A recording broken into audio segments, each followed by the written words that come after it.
이번에 강의하게 될 중용 제12장은 바로 제3단락으로 이어지는 군자지도 비의은이라 해서 군자의 도에는 본체와 작용이 있다라고 하는 점을 말해주는 것입니다. 그런데 여기에서 주목해야 할 점은 무엇인가? 군자지도 비의은이라 했지 인지도 비의은이라고 말하지 않았다라는 점입니다. 천명지 위성이요 솔성지 위도를 말할 적에는 모든 사람을 대상으로 해서 모든 사람에게는 성품이 있고 모든 사람에는 도가 있다고 했지만 12장에서 군자라는 말을 쓰게 된 이유가 무엇이냐? 누구나 사람은 성품이 있고 도가 있지만 과연 이 성품과 도를 지킨 사람이 누구 있냐? 그것은 군자만이 가능하다라고 생각했던 것입니다. 그래서 12장의 첫 부분은 군자지도로 시작하는 것입니다. 바로 하늘에서 내려준 본성을 그대로 간직하고 본성에 따라서 행할 수 있는 도를 지닌 자, 그것은 군자만이 가능하기 때문에 군자지도라고 말한 것입니다. 만약에 이것이 어느 사람이든 모두 다 선천적으로 가져왔던 성품과 도를 그대로 행했다라고 한다면 여기에는 군자지도가 아니라 인지도라 했었을 것입니다. 이와 같이 우리는 선천적으로 타고날 때는 그 누구이든 본성과 도를 지녔지만 후천적으로 살아가면서 그 본성을 잃지 않은 자, 그리고 도에 따라서 행하는 자, 그 사람이 몇이나 될까? 그게 바로 군자라고 하는 것입니다. 이렇게 해서 12장은 군자지도 비의은으로부터 시작하는 것입니다. 그래서 군자의 도는 여기에 군자라고 하는 말을 바꿔 말하면 도를 얻으신 분, 바로 그러분 하신 분의 도는 어떻게 나타나고 있을까? 바깥으로 보면 널리 쓰이고 있으면서도 보이지 않는 세계를 가지고 있느니라 라고 해서 비하면서도 은하니라 라고 말합니다. 그래서 주자께서는 이 비자에다가 뭐라고 해석을 하셨냐면 용지 광야라, 쓰임새가 광범위하다. 이게 은자에다가는 뭐라고 쓰셨느냐? 체지 미하라, 그 본체가 보이지 않는 부분을 가지고 있더라고. 이렇게 해서 바로 군자의 도는 비의은이라는 말을 주자께서는 체용의 관계로 말하고 있다라는 점을 주석에서 찾아볼 수 있는 것입니다. 자, 그러면 자사께서 말씀하신 이 비용의 관계, 이 부분을 우리는 여기에서 한번 구체적으로 살펴봐야 할 문제점을 갖는 것입니다. 비라는 것은 뭐냐? 앞서에 말씀드린 것처럼 이건 작용의 광범위함을 말한 것입니다. 말을 바꿔 말하면 광범위한 작용처입니다. 이 광범위한 작용은 어디서 나오느냐? 항상 현상에서 나타나는 것입니다. 작용이라고 하는 것은 현상을 떠나서 존재하지 않는 것입니다. 그러므로 이 광범위한 작용은 뭐냐? 성품을 따라서 나타나는 도라고 하는 것입니다. 그러면 은이라는 것은 뭔 뜻을 가지고 있냐면 이 미자 뜻이 되는 것입니다. 은미, 보이지 않는 세계. 이게 보이지 않는 세계는 뭐냐? 본체지 미라고 하는 것입니다. 그래서 군자에게 가지고 있는 본체에 보이지 않는 세계는 뭐냐? 그게 천명지성이다. 하늘에서 명하여 준 그 성품의 세계라고 하는 것이다. 자, 그렇게 보면 바로 이 작용이라 하는 것은 공자께서 말씀하신 바로 보면 이게 형이하학에 속하는 것입니다. 공자께서는 형이하는 기라고 말한 것입니다. 바로 기라고 하는 것은 불교의 용어를 빌려 말하면 이건 색이라 하는 것입니다. 그리고 형이하의 반대가 형이상인데 이건 공자께서는 길도자를 쓰셨던 것이고 불교에서는 이 개념을 공이라고 말한 것입니다. 이와 같이 비와 은이라고 하는 것은 형이상하의 개념으로 색공의 개념을 갖는다라고 말한 것입니다. 자, 그러면 이 형이하학이라고 하는 색이라는 것은 뭐냐? 색이라는 것은 빛깔이라는 것은 다른 데서 빛깔이 난 것이 아닙니다. 형체가 있고 행위가 있기 때문에 색깔이 있는 것입니다. 바로 작용이라고 하는 것은 뭐냐? 작용에는 형체와 행위가 있는 것입니다. 그러나 반대로 보이지 않는 세계는 뭐냐? 형체와 자기가 없는 것이 공이라고 하는 것입니다. 이게. 자, 이와 같이 형체가 있기 때문에 형체가 있고 행위가 있기 때문에 우리는 시각과 청각으로 느낄 수 있는 것이 되는 것입니다. 다시 말하면 눈으로 볼 수 있고 귀로 들을 수 있는 부분이 되는 것입니다. 이것이 바로 우리의 감각기관을 통해서 접촉할 수 있는 세계는 모두 다 무슨 세계냐? 바로 색인 것입니다. 이게. 그러나 공이라고 하는 세계는 형체가 없기 때문에 시각과 청각으로 갈 수 없다라는 말은 안이비설신이 우리의 몸의 감각기관을 통해서는 접촉할 수 없는 부분인 것입니다. 그러므로 형이상은 뭘로써 보느냐? 인간의 눈으로 볼 수 있고 들어서 감지할 수 있느냐? 눈과 귀로 못 보기 때문에 뭘로써 느끼느냐? 바로 마음으로, 정신으로 느끼는 것입니다. 그래서 형이상을 볼 수 있는 것은 뭐냐?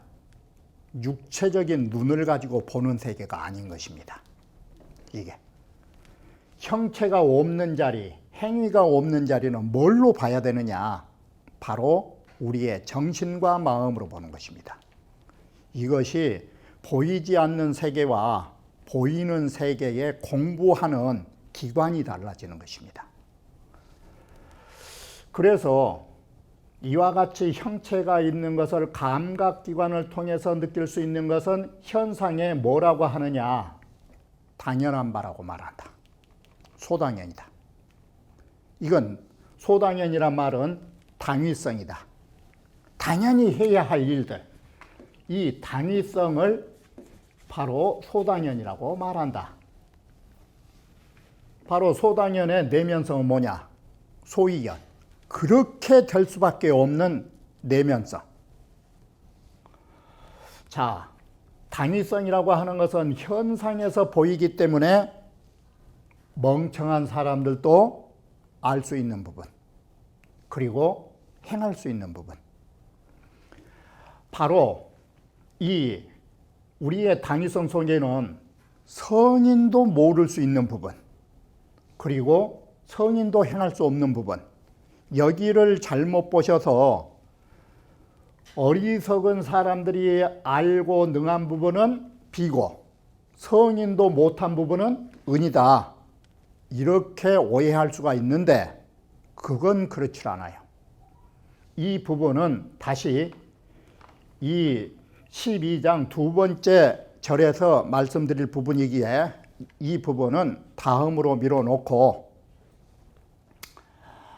바로 뭐가 은이냐? 여기에 소당연은 모두 다 능하느냐 능하지 못하느냐로 나오는데 은이라는 것은 뭔 글자가 바뀌느냐? 소위가 바뀌는 거예요. 이게. 바로 어리석은 사람이 왜 알 수 있을까? 어떻게 해서 알 수 있게 되는 것일까? 그리고 행할 수 있게 되는 것일까? 성인이 왜 모르게 될 수밖에 없는가? 성인께서 왜 행할 수 없는가? 이 소위 두 글자가 소위연에 축약된 글로서 은자 뜻이 나온 것입니다.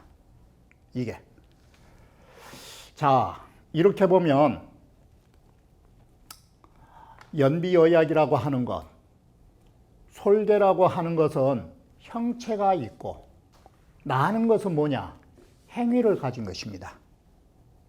솔개라는 형체를 가진 동물이 난다라고 하는 것, 그리고 물고기라고 하는 형체를 가진 것이 호수 위에서 뛸 수 있다라는 것.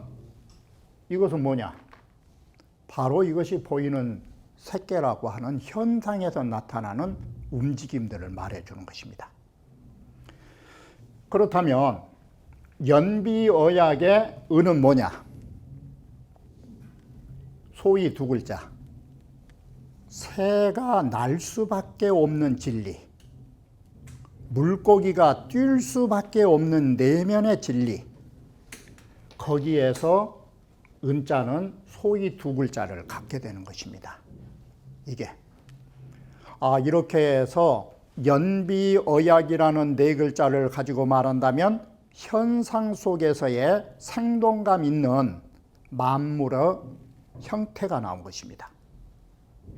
그러나 솔개가 저처럼 하늘에 활공을 하게 되고 물고기가 호수 위에서 생동감 있게 뛸 수 있게 만들어주는 그 저변에 올리는 뭔가, 그게 은이라고 하는 것입니다. 예. 자, 이렇게 해서 우리는 보이는 세계와 보이지 않는 내면의 세계로 비자와 은자가 구분지어진 것입니다. 그래서 소동파는 어떤 글을 썼느냐? 개성은 변시장광설이요. 저 신의 물소리라고 하는 거, 물소리가 잘잘잘잘 흘러가고 있는 거, 이게 현상입니다. 다시 말하면 성색, 소리와 빛깔, 바로 이것이 색계입니다. 이게 현상계인데 저 앞 시내 물가에 흘러가는 물소리들, 그리고 저 산의 푸른 빛깔, 이것은 우리가 눈으로 볼 수 있는, 바꿔 말하면 이 말이 뭔 말이 되느냐? 산은 산이요, 물은 물이라고. 우리 보이는 산과 물이라고 하는 거, 이게 분명히 색계인 것입니다. 그런데 바로 앞 시내에 졸졸 흐르는 물소리가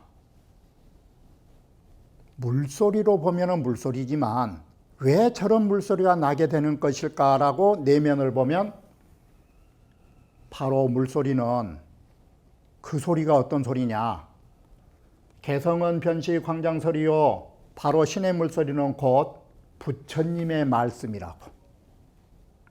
이게 광장설이.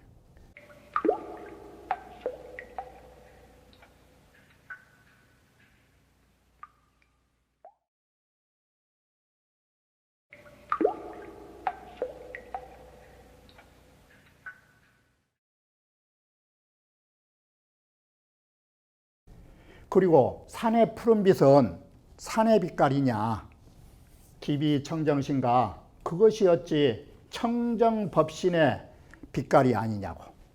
바로 이렇게 해서 바로 이 뭔 말이 나오느냐? 색이라고 하는 거 뭐하고 다름이 없느냐? 공하고 다름이 없는 하나의 세계를 갖는다라는 거예요. 바로 우리는 이와 같이 현상 세계가 현상으로 끝난 것이냐, 이게 바로 아름다운 물소리와 아름다운 산의 빛깔을 만들어줄 수 있을 때에는 그 내면에 불법의 진리가 담겨 있는 것처럼 우리는 현상 속에서 바로 공개를 본다, 이 소리. 그럼 이것이 뭔 말이냐면 색공불이법이에요. 현상과 우리의 진리는 둘이 아닌 하나의 융합관계를 가지고 있다라고 말하는 거예요. 이게. 그래서 색불이공이여 이 색계라 하는 것은 공계와 다를 바가 없는 것이기 때문에 이것을 달리 말하면 뭐라고 하느냐. 색 즉시 공이라고. 색 자체가 공이라고. 이렇게 해서 우리는 현상 속에 보이지 않는 그 이면을 보면 바로 부처님과 같은 목소리와 부처님의 법신이 그대로 나타나는 현상을 가지고 있다. 이렇게 본 거예요. 이게. 자, 이렇게 보면 꼭 시냇물만 그리고 산만 그러느냐. 우리 울타리가에 푸르고 푸른 대나무에 둘러싸여 숲, 그리고 울타리 밑에 있는 피어나는 국화를 봐라. 그 국화가 국화로 보면 국화지만 국화꽃이 피게 만들어지고 푸른 대나무의 그 빛깔을 볼 수 있는 게 뭐냐. 그게 모두 다 진여의 돌이자 그것이 반야의 돌이 아닌 게 없더라고요. 바로 이와 같이 우리는 형이 상하의 개념으로 보면 이 현상의 모든 것들은 현상으로 끝난 게 아니라 그 현상 속에는 반드시 진리가 존재한다라는 것. 그러한 말들을 청청취죽은 진시진여요 황항 우를 황하는 무비반야로다. 반야돌이 아닌 게 없다고. 바로 이렇게 보면 솔개가 날고 물고기가 뛰는 거 바로 이게 뭔 돌이냐. 그게 본성에 의해서 나타난 돌이 아닌 게 없잖아. 이게 불교의 용어를 빌리니까 광장이며 청정이며 진여며 반야라는 것을 썼지, 여기에 공통적인 광장설이라든지 청정신이라든지 진여라든지 반야가 뭔 뜻을 말하고 있느냐. 형이상하게 리를 말하고 있는 거예요. 이와 같이 우리가 비와 은을, 다시 말하면 색과 공이라고 말하면 분명히 이것은 둘이에요. 그러지만 방금 보는 바와 같이 시냇물 소리 자체가 부처님의 목소리로 보면 이게 뭐가 돼요? 둘이면서도 하나자리가 된 거예요. 그러면서도 하나이면서도 분명히 색과 공은 두 개지 않아요. 이게 일이이요 이일법이요. 이것을 유가에서는 뭘로 봤느냐? 리기로 보는 거예요. 비은 개념을. 리와 은은, 리와 기는 분명 리는 리고 기는 기이기 때문에 둘이지만 이 기가 떨어진 거 봤느냐? 그렇게 보면 둘이 돼 하나고, 리와 기가 하나이면서도 명분을 따지면 뭐가 돼요? 형이 상과 형이 하는 분명히 다른 거예요. 이것이 둘이 돼 하나라고 말하는 것이에요. 문장 구조로 봐도 이것은 분리가 가능해. 바로 뭐냐? 형이 상과 형이 하로 보면, 상하로 보면 두 개요. 그런데 상하 앞에 있는 글자는 뭔 글자예요? 형체 영자 하나에 있는 거예요. 이게 바로 이것이 상하로 나누면 둘이지만 하나의 존재 속에 있기 때문에 형이 상, 형이 하라고 하는 거예요. 이게 이렇게 해서 비은이라고 하는 개념은 여기에서 분명하게 두 가지로 설정해서 말했지만 이게 둘이 될 수는 없다라는 것이에요.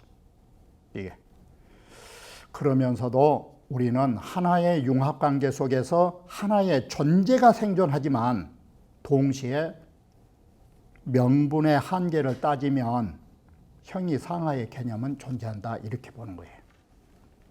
이것이 군자지도 비은이라고 하는 그 개념에 대한 도표를 만들어 놓은 것입니다. 자, 이게 비은인데 그러면 도라고 하는 거 군자만이 가능하게 도를 아느냐? 물론 도를 체득한 데 있어서는 어떤 것이 나타나기 시작하느냐? 바로 여기에서 도라고 하는 것은 선천적으로 하나이지만 후천적인 성과에 있어서는 인격 차이가 나온 거예요. 그래서 여기에 어리석은 자와 성인이 나오게 되는데, 자, 도라는 것이 어떤 것이냐? 어리석은 자에게도 지행이 있는 거예요. 이게 성인에게도 지행이 있는 거예요. 그래서 어리석은 사람이라고 해서 전혀 모르느냐? 완전히 모르느냐? 그리고 전혀 행할 수가 없는 것이냐? 성인이라고 하면 모든 걸 다 알고 모든 걸 행한다라고 생각하느냐? 물론 전지전능이란 문자를 써요. 그런데 어리석은 사람이 알고 어리석은 사람이 행할 수 있는 것은 하나도 모르는 건 아니에요. 일사. 다시 말하면 도의 전체에 있어서 일부분의 일은 알 수 있어요. 그리고 도의 전체의 일부분의 일은 행할 수 있어요. 성인은 전지전능이란 문자를 쓰고 있지만 바로 여기에서 어떠느냐? 그러면 성인은 전체의 무소불능이냐? 그렇지를 못해요. 성인도 알지 못한 구석이 있고 성인도 행하지 못한 구석이 있어요. 바로 이 행하지 못하고 알지 못한다는 건 뭐냐? 전체 속에서 일부분적인 걸 모른다 이 말이지. 이 어리석은 사람이 안다라는 것은 전체 속의 일부분을 안다라는 것이고, 성인이 모른다라는 것은 큰 범주가 있는데 어느 일부분을 모른다 이 소리예요. 바로 이렇게 해서 우리는 지행의 문제점을 가지게 된 것입니다. 그래서 여기에서 보시면 부부의 어리석은 사람이니까 뭐가 나와요? 어리석으니까 이건 멍청하다는 모른다 이 소리예요. 어리석을 우자가. 그래서 무지한 아무것도 모를 부부도 가히 여지언이로 돼. 아, 그런 사람도 함께 아는 부분이 있더라. 이 맹탕 같은 사람도. 이게 일부분을 아는 거예요. 그리고 그 지극함에 미쳐서는, 아는 것의 지극함에 미쳐서는 성인이라면 전지니까 모든 걸 다 알 것 같아도 성인도 모르신 게 있다. 성인도. 부부지 불초로도 가히 능행은 이로되, 부부간이 불초하면 이 불초는 행동에 관련돼 있잖아요. 불초한 부부는 아무것도 못할 것 같지만 행한 구석이 있다. 일부분에. 그런데 그 지극함에 미쳐서는 성인이라도 또한 능하지 못한 바가 있다. 다 못 행한다. 그렇다면 성인도 도의 전체에서 보면 전지전능이 아니다. 이게. 자, 성인만 그러냐? 바로 진리의 모체라고 하는 하늘과 땅도 봐라. 하늘과 땅도 그 돌이 다 알고 다 했다고 보느냐? 천지지 대하에도. 그러면 위대한 천지라고 하는 것도 인효유소감이니 인간에게 유감을 산 게 왜 그러냐? 하늘의 도리를 다 했다면 선량한 사람 복 받아서 잘 살아야 되는데 왜 악한 놈이 잘 살 수 있게 만들어놨냐? 그리고 왜 날씨도 가뭄이 들었다가 때에 따라서는 홍수가 났다 그 난리 법석을 하고 있느냐? 이것도 천지도 제대로 못하니까 인간에게 유감을 산 거 아니냐? 인간의 유감을 샀다라는 것은 천지도 제대로 못했다 이 소리예요. 자, 그렇게 보면 도라고 하는 것, 성인만 전지전능을 못한 게 아니라 천지도 다 알 수 없는 게 도다. 도라는 게. 그래서 군자 어덴된 고로 군자가 도의 큰 부분으로 말할라 치면 도가 크느냐 천지가 크느냐? 천지는 한계가 있어요. 도는 한계가 없어요. 그래서 도의 큰 부분으로 말할라 치면 천지도 능히 도를 실어줄 수가 없다. 천지가 광대하지만 천지보다 더 큰 게 뭐냐? 그게 도다. 그래서 천지도 도를 실어줄 수가 없다. 어찌나 크든지. 그리고 도의 그 작은 부분으로 말할치면 어찌나 미세하든지 물체가 있으면 쪼갤 수 있는 것인데, 예를 들어서 머리카락 하나도 네 동강이로 네 갈래로 쪼갤 수 있다고 하는데, 도는 그보다 더 적어서 그걸 파할 수가 없다. 어찌나 적든지. 바로 이와 같이 도라고 하는 것은 크기로 말을 치면 하늘과 땅으로서도 용납하지 못할 자리. 작은 부분으로 말을 치면 그 물체가 너무너무 적어서 도저히 들어갈 수 없는 자리. 만약에 들어갈 수 있다면 그걸 쪼갤 수 있었을 거 아니에요. 바로 이와 같이 크기로 말을 치면 한량없이 커서 실어줄 존재가 없다라는 거예요. 천지 밖에까지도 크니까. 그러나 적게 말을 치면 어찌나 미세하든지 거기에다가 손을 댈 수가 없는 자리. 도라는 것은 이와 같이 가장 크기도 하고 가장 적은 것이어서 성인으로서도 천지로서도 다 할 수는 없는 것이라고. 이렇게 해서 도의 작용이 성인도 못할 만큼 큰 것이 있고, 또 일부분으로 보면 어리석은 부부로서도 어리석은 불초한 사람으로서도 알고 행할 수 있는 자리까지 있는 것. 이게 도의 광범위함이라고 말하는 것입니다. 그러면 다음 강좌에 이어서 다시 이 부분을 보완하기로 하겠습니다. 오.